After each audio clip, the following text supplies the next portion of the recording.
चुनावी नतीजों और सीएम पद के लिए 9 दिनों तक चले मंथन के बाद मध्य प्रदेश के सियासत की यह सबसे दिलचस्प तस्वीर है। इसे देखिए और फिल्म 3 इडियट्स का वो डायलॉग याद कीजिए कि दोस्त फेल हो जाए तो दुख होता है, लेकिन फर्स्ट आ जाए तो और ज्यादा दुख होता है। शायद मामा के मन में भी मंच पर कुछ ऐसे ही ख्याल आ रहे होंगे।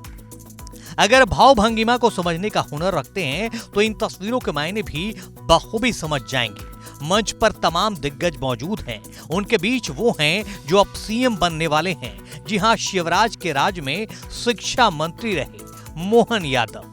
वही मोहन यादव जो इतनी बार विधायक हैं जितनी बार शिवराज सूबे के सीएम रह चुके हैं। देखिए, मामा ने होने वाले सीएम को फूलों का गुलदस्ता बढ़ाया तो मोहन यादव ने भी सम्मान में सिर झुकाए। शिवराज के पैर छुए तो मामा ने पहले पीठ पर हाथ रखा, फिर सिर पर हाथ फेरा। लेकिन जिस ऊर्जा के साथ मामा मंच पर आते ही छा जाते हैं, वो आज उनके चेहरे पर न ही बॉडी लैंग्वेज में ही दिखाई दे रहा था। ऐसा लग रहा था एक रस्म है जिसे निभा रहे हैं, लेकिन हजार गम दिल में छुपा रहे हैं। जल्दी जल्दी में मीडिया के कैमरे के सामने ये रस्म अदायगी की और फिर मंच से गुम हो गए।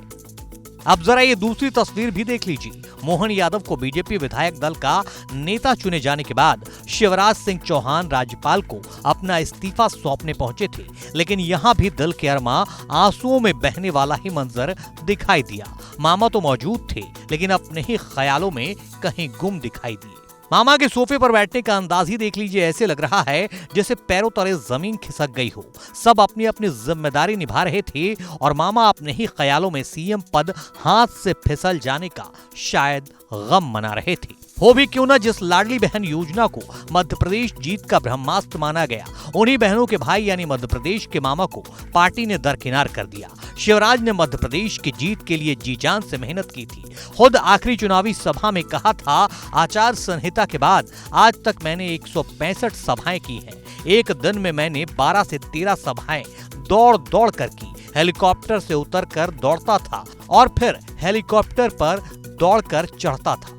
अब उन्हीं शिवराज का राजपाट बीजेपी ने छीन लिया है, या यूं कहें राजपाट से बेदखल कर दिया है। हालांकि शिवराज सिंह चौहान नतीजों के बाद से ही मध्य प्रदेश में एक्टिव हो गए थे।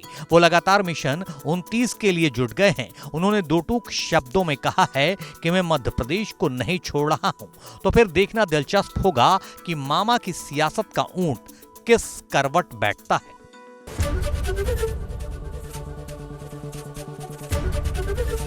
एबीपी गंगा, खबर आपकी, जुबान आपकी।